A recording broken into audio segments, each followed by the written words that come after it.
पाठ से पहले जो है मूल पाठ तो चल ही रहा है, सुंदरकांड का भी चल ही रहा है और काफ़ी लोग आए हुए हैं और प्रभु का गुणगान हो रहा है।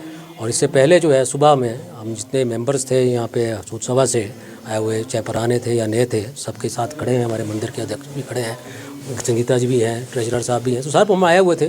तो सुबह यहाँ पे प्रभु राम जी की पूजा अर्चना भी हुई है और विशेष पूजा करने के बाद सुंदरकांड का पाठ चल रहा है। और ये पाठ करने के बाद एक छोटा सा सूक्ष्म टाइप का भंडारा है, सिर्फ ओपन भंडारा नहीं रखा है क्योंकि उसमें इतना ज़्यादा नहीं था। जो लोग यहाँ पे मंदिर में आएंगे उनके लिए भंडारा हम हमेशा है कि ओपन भंडारा, बाज़ार के लिए नहीं है। और इसके बाद जो है जैसे ये सुंदरकांड और भंडारा ख़त्म होता है तो 1:30 बजे हमारी बाबा रुद्रू कीर्तन मंडली जो है, रुद्रनाथ कीर्तन मंडली, वो आएगी यहाँ विशेष रूप में और 1-1.5 घंटा जो है वो अपना कीर्तन भजन करेंगे। उसके बाद न्यू शिमला से मीनू कीर्तन मंडली है, वो भी आके यहाँ पे प्रभु का गुणगान होगा, भजन कीर्तन, अपने साथ संगत भी आएगी और सिमरन होगा भगवान का। और ये 4:30 बजे तक जो है चलता रहेगा कार्यक्रम। अगर जो उसके आगे भी चलेगा तो हमें कोई बात नहीं है, मंदिर तो खुला ही है, तो चलता रहे। तो भक्तजन आएँ यहाँ पे और आशीर्वाद ले प्रभु राम जी का, अपनी आस्था का भी व्यक्त करें यहाँ पे। तो हमें लिए ये हर्ष का विषय आज कि आज प्रभु राम जी की जो है आज 500 साल के एक बहुत लंबे समय के बाद राम जन्मभूमि में प्राण प्रतिष्ठा हुई थी। और उसके बाद जो है हर जो भी नागरिक है इस देश का, हर हिंदू जो है वो एक राम जी का मानता है और उसको एक जैसे बर्थडे सेलिब्रेट करते हैं वैसे ही आज सालगिरह प्रभु राम जी की जो है प्राण प्रतिष्ठा की हम यहाँ पे आयोजन किया है और उसको सेलिब्रेट कर रहे हैं।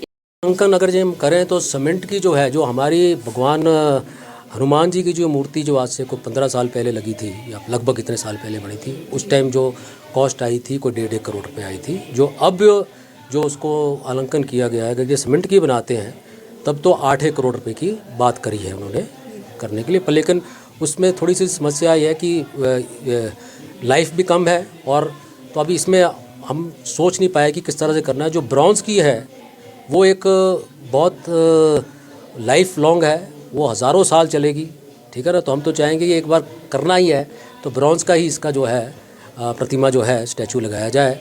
पर उसके लिए थोड़ा सा उन्होंने ये कहा है कि अगर जब हम ब्रॉन्ज़ का लगाते हैं तो हमें यहाँ से 10-15 किलोमीटर दूर में एक थोड़ी सी फाउंड्री भी लगानी पड़ेगी। वो मिल जाएगी, लोग जगह देते हैं। कुछ हमने भी चिन्हित करी थी एक जगह शोगी के आसपास कि वहाँ पे फाउंड्री लग सकती है जिसमें कि इसकी प्लेटें वगैरह बन के वो यहाँ आके लग जाए। क्योंकि जाखू में हम पर्यावरण को ख़राब नहीं करना चाहते कि वहाँ फाउंड्री लगे। और पेड़ भी हैं, हम पेड़ कुछ नहीं काटना चाहते, एक आधा कोई लगा एस्थेटिक पॉइंट ऑफ व्यू से या कोई हारमोनी में कोई इसका कोई हस्तक्षेप लग रहा है तो शायद हम करें, पर लेकिन हम कुछ पर्यावरण के साथ छेड़छाड़ नहीं करना चाहते इसमें। जो ब्रॉन्ज वाली आप कह रहे हैं उसकी लागत कितने तक? उसकी थोड़ी सी लागत ज़्यादा है, थोड़ा सा ये डिपेंड करेगा कितना हम उसका बेस रखते हैं, कितनी हाइट रखते हैं। जो बेस अभी मैं आपके साथ जो मेरे पास जो स्कल्पचर है उन्होंने जो साझा किए है वो मैं आपको दे दूंगा। तो उसमें तो 121 और बेस जो है कोई काफ़ी बड़ा है रखा हुआ, मुझे अभी थोड़ा सा ध्यान नहीं आ रहा कि कितना है, पर कॉस्ट जो है उसकी काफ़ी अच्छी आ रही है, उसकी 28 करोड़ रुपये आसपास आ जाएगी उसके। इसी राम मंदिर में सीएम साहब ने, शायद आपने भी रिकॉर्डिंग करी थी और मीडिया ने भी करी थी, उनका ये पूरा का पूरा आज भी है कि वो राम जी की मूर्ति जो है वो ऊपर स्थापित करना चाहते हैं। अपने परम भक्त जो है हनुमान जी के, उनके संग जो है राम जी की मूर्ति लग जाए। तो उसमें थोड़ा सा प्रयास हम कर रहे हैं, थोड़ा सा हमने कुछ चिन्हित भी करे थे। अपने बहुत बड़े एक स्कल्प्टर हैं जिन्होंने सरदार पटेल जो बड़ौदा में है बना हुआ, उनका भी उन्होंने बनाया हुआ है, उनसे भी बात करी थी। पर लेकिन उनके एक शिष्य हैं जिनसे मेरी अब लास्ट में बात हुई है और उन्होंने 2-3 प्रोपोजिशंस दे रखी है। उन्होंने एक सीमेंट के बारे में बात की, एक सीमेंट की मूर्ति लग सकती है।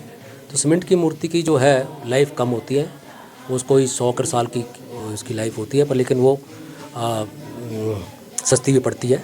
एक ब्रॉन्ज़ की पड़ती है, ब्रॉन्ज़ की काफ़ी महंगी पड़ती है, पर लेकिन वो तो कार्यक्रम हमने स्ट्रक्चर किस तरह से बनना है, कितनी बड़ी बननी है, वो चीज़ तो हमने एक तरह के आइडेंटिफाई कर दिया, वेंडर भी कर दिया और कैसे बनेगी।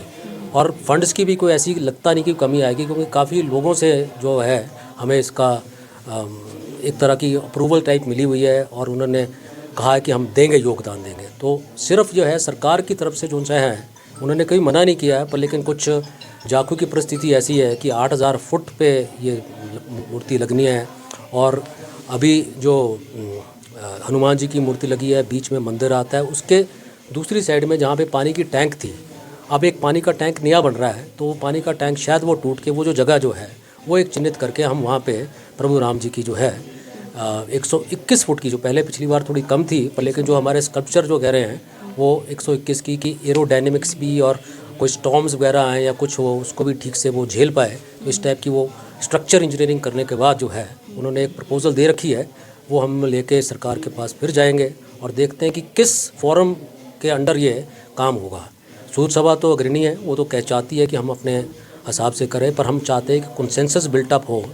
सूद सभा करती है तो यहाँ पे इनकम टैक्स में हमारी रजिस्ट्रेशन हुई है, 80G की भी डिडक्शन मिलेगी और एग्जम्पशन भी मिली है, तो करने में आसानी है। पर फिर भी अगर जो और संस्थाएं, इंडिविजुअल कंपनीज़ को CSR फंड कोई भी कुछ से कहीं भी जुड़ना चाहते हैं, तो हम इसका अलग फॉरम करके, या जो हमारी अभी कार्यकारिणी जो उधर हनुमान मंदिर जाखू की है जिसमें SDM साहब है, वही भी कर लें, तो हम तो साथ में जुड़ के सिर्फ ये चाहते हैं कि प्रभु राम की जो है ये इतनी बड़ी जो है मूर्ति लग जाए, जिससे ना सिर्फ आपके धर्म या आस्था की बात है, पर मैं ये समझता हूँ कि अगर ये मूर्ति लगती है तो इसके साथ साथ में एक स्पिरिचुअल टूरिज़्म, मैं कल किसी से बात कर रहा था या एक आर्टिकल ही पढ़ रहा था, जो रिलीजियस टूरिज़्म या स्पिरिचुअल टूरिज़्म है उसका लगभग जो GDP ऑफ इंडिया में जो योगदान है वो 2.49% है।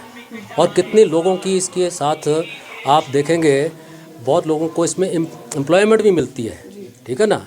और आप आज देखेंगे अयोध्या में जब हमारा राम जी का मंदिर बना है तो गोवा में कम टूरिस्ट जाता है, अयोध्या में ज़्यादा जाता है। तो इसी टाइप की अगर जो हम बात करें, ये कोई वेस्टेज ऑफ मनी नहीं है, ये एक आस्था का विषय के साथ साथ में आपको बढ़ावा भी देता है कि आपका जो इकोनॉमिक जो है सेंस भी इसमें पूरी की पूरी भरपूर बनती है। तो इसलिए तो हम तो चाहते हैं कि ये स्पिरिचुअल जो है कैपिटल बने शिमला। कॉस्ट का क्या